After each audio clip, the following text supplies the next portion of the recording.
যুক্তরাষ্ট্রের রাজধানী Washington ডিসিতে national guard মোতায়েনের প্রতিবাদে উত্তাল হয়ে উঠেছে পুরো শহর।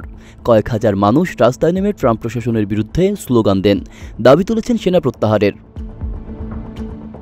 রাস্তায় নেমে প্রতিবাদকারীদের কণ্ঠে একটাই স্লোগান, ট্রাম্পকে বিদায় করতে হবে এখনই। রাজধানী জুড়ে ন্যাশনাল গার্ড মোতায়েনের প্রতিবাদে বিক্ষোভকারীরা জানালেন তারা ডিসিকে দখলমুক্ত করতে চান। টিআরটিওয়াল জানাচ্ছে, উই আর অল ডিসি শীর্ষক মিছিলে অংশ নেন অভিবাসন অধিকার কর্মী, মানবাধিকার কর্মী ও ফিলিস্তিনের রাষ্ট্র প্রতিষ্ঠায় সমর্থকেরা।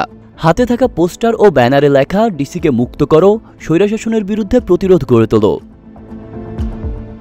একজন বিক্ষোভকারী বলেন, আমরা কর্তৃত্ববাদী প্রশাসনের বিরোধিতা করছি। ফেডারেল পুলিশ ও ন্যাশনাল গার্ডকে রাস্তায় নামানো মানে জনগণের ওপর অযাচিত ক্ষমতার ব্যবহার করা। সমালোচকরা বলছেন, সেনা মোতায়েন ফেডারেল ক্ষমতার অপব্যবহার। কারণ বিচার বিভাগের তথ্য অনুযায়ী ওয়াশিংটনে 2024 সালের সহিংস অপরাধ 30 বছরের মধ্যে সর্বনিম্ন পর্যায়ে নেমেছে।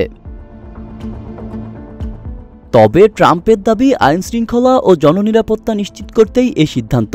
তিনি রাজধানীর মেট্রোপলিটন পুলিশকে সরাসরি ফেডারেল নিয়ন্ত্রণে নেন এবং আইসিই সহ একাধিক ফেডারেল বাহিনীকে রাস্তায় নামান। ওয়াশিংটনে শুধু নয়, এবার শিকাগোতেও একই পদক্ষেপের ইঙ্গিত দিয়েছেন ট্রাম্প। ইলিনয়ের গভর্নর জানালেন, ট্রাম্প প্রশাসন ইতোমধ্যেই শিকাগোতে আইসিই এজেন্ট ও সামরিক যান পাঠিয়েছে। আরও পাঠানোর পরিকল্পনা রয়েছে।